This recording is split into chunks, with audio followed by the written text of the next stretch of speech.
Hey, and welcome back to part 2 of my anxiety video, where I basically just rant about having anxiety, and I hope the last video didn't come off as me just looking for pity or anything, because it really didn't. So this part 2 is going to be more about YouTube culture and just internet culture and romanticizing anxiety and just certain things that kind of rub me the wrong way as far as this goes. So I just want to first off mention that I think it is absolutely wonderful that so many YouTubers that have this really high standing in like the YouTube world and have all these viewers are coming out and talking about these issues, because it's really important to raise awareness. And having a mental illness, even though you rationally know you're not alone, it is a very isolating feeling, especially like when your family around you don't have them and don't understand it. I'm very blessed that I have a family that is very understanding and a best friend who I can talk to and say the worst things that come to my mind, because some pretty bad things do. I'm very lucky in that sense, and I'm very aware of that, but I know a lot of people aren't, and even with a support system, you can feel very, very, very alone. And that is frustrating because you kind of isolate yourself because you're so terrified of the world. So it's like you're your own worst enemy, honestly. So I just kind of wanted to address certain things that rub me the wrong way, though, in YouTube culture. And the first thing is, I spoke about in the last video the difference between anxiety attacks and panic attacks, and also that there's a difference between an anxiety disorder and having anxiety. I feel like I'm seeing so many people talk about having anxiety, and I don't know, it just... some things just rub me the wrong way, and I know I never would say that I know somebody's situation ever, because I don't know who has anxiety and who doesn't. But I think that some people just really don't realize that there's a difference between getting anxiety and having a diagnosed or diagnosable disorder that's incapacitating. And I think that, or maybe just since people aren't as like open about just to the extreme, and this is their own business, and no one should feel obligated to talk about their personal struggles. No one, it doesn't matter if you're putting your life out on the internet. You don't have to do that. That is not in the job description.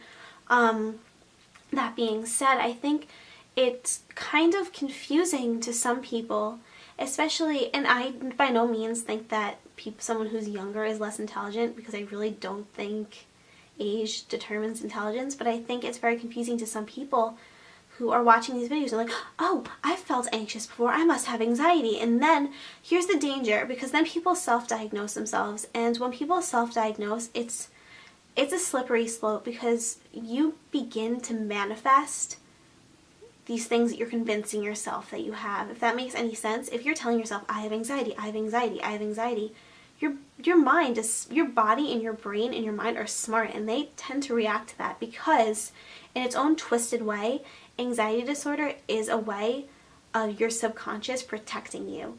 And it's a sick, twisted, self-destructive way, but it is a protection mechanism. It's a very, very dysfunctional one, and it doesn't help you in the slightest, but it's basically your subconscious mind saying, I'm going to keep you safe and contained. Oh, the world out there is scary. Here, stay here. Don't go out. Don't leave the house. It's scary. Don't be around people. It's scary.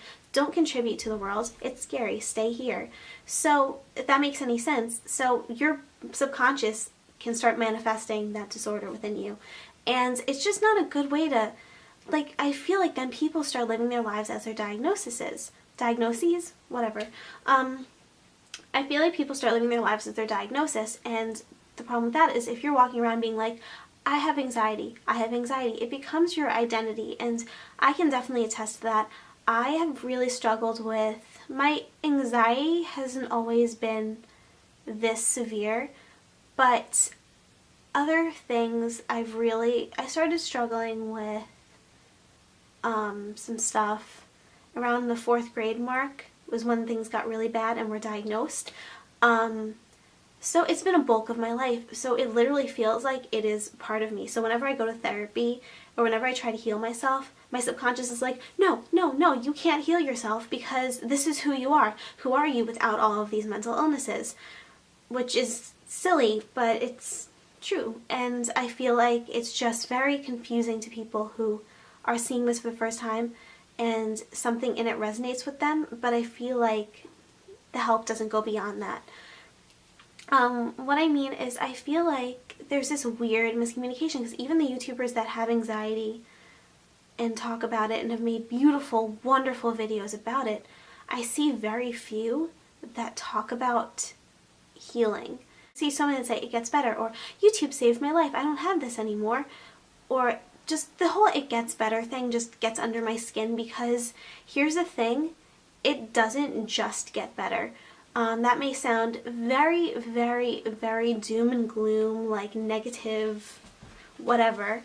But here's the thing, like, you need to put in the effort, and I will be the first to admit that I have lived a bulk of my life not putting the effort in. I have not wanted to get better. I've been too afraid to get better. I've been too afraid of change. I've been too afraid of figuring who I am without all these things. So I've been just like haphazardly, like, I've been going to therapy and I've been going to all these different healing things. I've been doing this and doing that and meditating and writing and everything that's good for me, but I haven't been putting as much effort as I need to into it. And I'm very, very aware of that because I thrive in my own self-destruction. I feel like I deserve to destroy myself.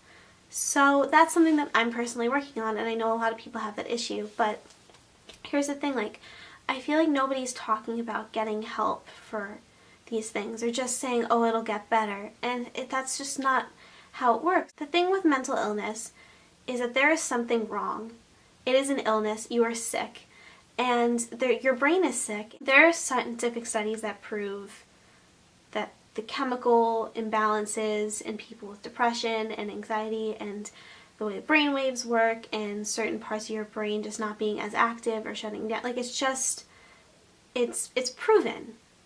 So this whole concept of, oh, people decide to have depression, people decide to have anxiety, that's ridiculous. What people do decide to do is to not try to go beyond that and just accept, okay, well, I have depression, I have anxiety, I have this, I have that. That's not how it needs to be. And here's the thing, it's not just going to get better no matter how much your situation improves. I don't care if you start dating the love of your life, if you get your dream job, if you get into the school you want to. Those things aren't going to fully heal you. They may numb the pain a little bit, but they're not going to fully heal you. And it is a long and strenuous process. You need to do things to help yourself, and that doesn't mean just going to traditional therapy. I've gone to 6 different therapists over the years. I've gone to talk therapist, which honestly did absolutely nothing for me at all. I hated it. I've gone to a meditation therapist who told me that it would probably be better if I didn't come back anymore because she didn't see me getting better, which was awesome. I've gone through a whole bunch of different people until I finally found the person that I want to, and she does an integrative kind of hypnotherapy, talk therapy, hybrid kind of thing. If anyone's interested, I would make a whole video about that because I love it. And I go to acupuncture, and I do meditation, and I write, and this has been over the course of about 6 years, and I am nowhere near better yet at all. Honestly, I'm maybe the worst I've ever been. But I've only recently really actively started trying and doing the homework and doing what I'm supposed to do. And it's a constant process. Your subconscious needs constant reinforcement. So when I'm not in therapy, I'm listening to tapes that my therapist gave me for my subconscious mind. I'm trying. And the thing is, you have to try. And it is the healing of mental illness is an upward battle through quicksand. It is difficult and you will fall, and that does not make you a failure if you regress. It just means that you need to keep fighting, and it's really exhausting, and it's a lot harder than a lot of people would think. It's very, very difficult and very, very gradual. So basically you'll see like little shifts within yourself. This doesn't mean you go from 0 to 100 in a second. You're not going. It just cut me off. I don't know. I was in the middle of a monologue. It's okay. So I was talking about the upward battle through quicksand, and regressing in your recovery process. and to not get discouraged, because it's so easy to get discouraged, and it's so easy to just throw your hands up and be like, I'm exhausted, I don't want to do this anymore, because it is tiring, and honestly, it is a full-time job, recovery. If I had the option, I would not be going to school and I'd be going to therapy 7 days a week. That's what my therapist would like love me to do if I could afford it, honestly. We've talked about it before, and she's like, once a week you coming in is not enough. And I was like, I know. So that's my main issue with people in YouTube culture and anxiety, because I feel like that's not really addressed, of the things that the actions that you can take. And the road to recovery is different for every single person, because every single person is different. So the kind of therapy that works for me may not work for you, and the kind of therapy that works for you may not work for me. But I think everyone needs to seek out help in some form, and this is going to mean trying a whole bunch of different things and it not helping, and trying new things. Like I said, I've gone to like 6 different therapists over the years. Trust me, it's frustrating. And when you finally do find someone who makes you feel a little bit better, though, it is the most incredible feeling. So just like put your feelers out, try different things. Some people go the route of medication. Honestly, it really honestly probably would benefit me if I went on medication, but I just don't believe in it. But I know people who take medication, and it is incredible what it does for them. It's amazing. So do what feels right to you and listen, because you know yourself better than anyone else does. So put your feelers out, do these things. Honestly, I go to acupuncture, which I really love and I believe in wholeheartedly. I know a lot of people might not. I've been trying to do meditation. I've been trying to get into it. I'm trying. And then I take a couple of supplements that are holistically based supplements. And once again, if anyone's interested in like my whole like holistic naturopath healing thing, I will totally do a video on it. Just because this video I feel like is so long already, I don't want to get into that now. So that's my one issue with YouTubers and talking about anxiety. Another problem is when people in the comments like to tell people they don't have anxiety, because they don't know what people are going through. Like, I put myself on a camera, and honestly, most of my anxiety, I'll tell you this, my anxiety mostly bases from hating myself and my appearance. I am repulsed by myself. I really avoid mirrors. I can't tell you the amount of videos that I've filmed and have deleted because I'm just so horrified by how disgusting I am. I would love to do lookbooks and stuff, but I just can't, because I'm just so disgusted by my size and my weight and my body shape. And this video isn't about that, but I just wanted to say it's different for everybody. But what may seem as like, oh, I'm putting myself on camera, like I'd be totally lying if I said I had body image issues. And I have very severe body image issues at that. Like, that's honestly like when I miss class and stuff because of my anxiety, it's because I'm just too repulsed by myself to leave the house. But this is a challenge for me that I've been trying to do, and it's part of my healing process. That as much as I hate being on film and seeing how disgusting I am, I like making videos. I like trying to be creative, and I like having an outlet to speak and express myself. So this is like my challenge for myself. But I'm saying, like, just because you don't see something in someone doesn't mean it's not there. So I hate when people are like, oh, you don't have anxiety, or you don't have this, or if you had anxiety, you wouldn't be doing this, because everything is different for everybody. Just because someone posts photos of themselves every single day on Instagram doesn't mean that they have perfect self-esteem. Just because people put videos of themselves on the internet doesn't mean they don't have social anxiety. It is not your place to diagnose anybody with anything.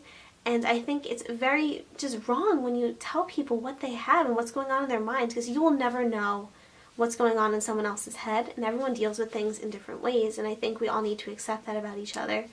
And I'm in no way perfect. I've definitely watched YouTubers, or not even just YouTubers, just people, and they're like, oh, I have anxiety, and I'm like, do you really have anxiety? But like, then you need to take a step back and be like, who am I to say anything about anybody? Like, what? So yeah, so everyone just needs to check themselves, whether you're a YouTuber or a viewer. We all just need to check ourselves, because we're all human and we're all going to be quick to make judgments and assumptions sometimes. But before you act upon those assumptions and judgments, just take a step back and be like, what's my place to say this? So yeah, those are 2 issues I have with YouTube culture. This is the longest I've ever sat and talked to the camera. I just really need to talk about this with somebody, and I don't really have anybody to talk to you about all this stuff. Once again, I'm just speaking from my own personal experience. I'm not an expert on anything, and everybody's different, and everyone experiences different things. So I will never claim to know everything about this. And I will never claim that everything that I say is factual, because it probably isn't. In fact, I know that it isn't. But I'm just going to talk from what I believe and what I feel and what I've seen in my own life. So, thank you again so much for watching. I feel like even with me making these 2 videos, they're still going to be really long. But thank you so much for watching. I really appreciate it. I will see you guys next week with something a bit more cheery. Bye, guys.